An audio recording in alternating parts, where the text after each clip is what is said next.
ओम भगवते वासुदेवाय नमः। अधिक मास कृष्ण पक्ष परमा एकादशी व्रत कथा।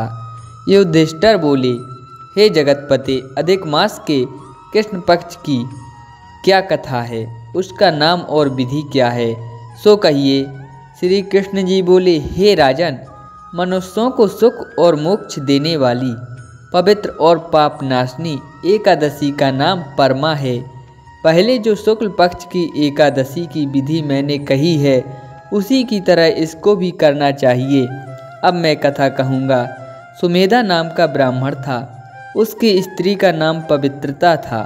किसी कर्म से वह ब्राह्मण अन्न धन से रहित हो गया। उसकी स्त्री अपने पति की सेवा किया करती थी। अतिथि को भोजन करा के आप भूखी रह जाया करती थी। घर में अन्न नहीं है, ये बात अपने पति से कभी नहीं कहती थी। वह स्त्री अपने शरीर को सुखाने लगी। यह देखकर ब्राह्मण स्त्री से बोला, हे कांते, मुझे धन नहीं मिलता, मैं क्या करूं? कहाँ जाऊं, सो मुझे बतलाओ। मुझे धन की प्राप्ति के लिए परदेश जाने की आज्ञा दो। वहाँ जाकर मेरे भाग में होगा सो मिलेगा। पति का वचन सुनकर वह चतुर स्त्री आंखों में आंसू भर के हाथ जोड़कर सिर झुकाकर पति से बोली कि हे हित चाहने वाले मनुष्य, आपत्ति पड़ने पर भी यही कहते हैं कि पृथ्वी पर जहाँ कहीं भी कुछ मिलता है वह पूर्व जन्म का दिया ही मिलता है। तब वह ब्राह्मण परदेश नहीं गया। एक बार उसके यहाँ मुनि आए। विधि पूर्वक भोजन कराकर वह उत्तम स्त्री उनसे पूछने लगी, हे विद्वान, मुझको छोड़कर मेरा पति बाहर जाना चाहता है। हे मुनिंद्रे, मेरे भाग से आप यहीं आ गए। आपकी कृपा से निश्चित मेरा दरिद्र शीघ्र ही नष्ट हो जाएगा। हे कृपा सिंधु, मेरा दुख दूर करने के लिए व्रत, तीर्थ, तप आदि कहिए।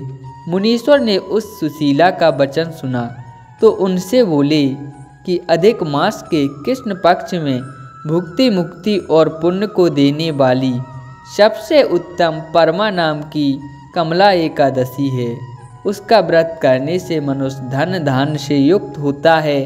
इसमें विधि पूर्वक नृत्य, गीत और जागरण करना चाहिए। इस व्रत को पहले कुबेर ने किया, तब शिवजी ने प्रसन्न होकर उसको कोषाध्यक्ष बना दिया। राजा हरिश्चंद्र ने इस व्रत को किया। इससे स्त्री और निकष्ट राज मिल गया।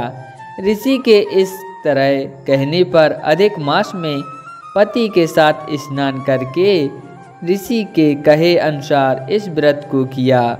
परमा और कमला एकादशी 5 रात्रि का व्रत पूरा होने पर पति सहित उस स्त्री ने राजभवन से आते हुए राजकुमार को देखा। ब्रह्मा जी की आज्ञा से सुंदर वस्तुओं से पूर्ण नवीन भवन देखकर उस राजकुमार ने स्वयं उन स्त्री पुरुषों को वहां निवास कराया। सुमेधा ब्राह्मण को जीविका के लिए ग्राम देकर उसके तप से प्रसन्न होकर उसकी प्रशंसा की। राजा अपने घर चला गया। अधिक मास के कृष्ण पक्ष की परमा एकादशी का व्रत करने से और आदर पूर्वक पंचरात्रि का व्रत करने से सब पापों से छूटकर सब सुख और आनंद भोग कर अंत में स्त्री को संग लेकर वह ब्राह्मण विष्णु लोक में चला गया। श्री कृष्ण जी बोले, अनंत, तुमने मलमास की परमा एकादशी का फल जो पूछा है मैंने कह दिया। हे नृप, उस उत्तम व्रत को तुम सावधानी से करो। इस व्रत को युधिष्ठिर ने किया। स्वर्ग और पृथ्वी के जो दुर्लभ सुख हैं उनको भोगकर प्रसन्नता से वैकुंठ में प्राप्त हो गए। जो मनुष्य विधि पूर्वक अधिक मास में स्नान करते हैं, एकादशी और पंचरात्रि का व्रत करते हैं, वे स्वर्ग में इंद्र के समान सुख भोग कर तीनों लोकों से बंदित विष्णु भगवान के वैकुंठ लोक को जाते हैं।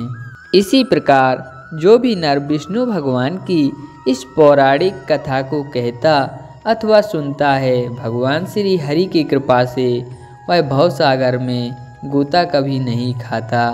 बोलिए विष्णु भगवान की जय।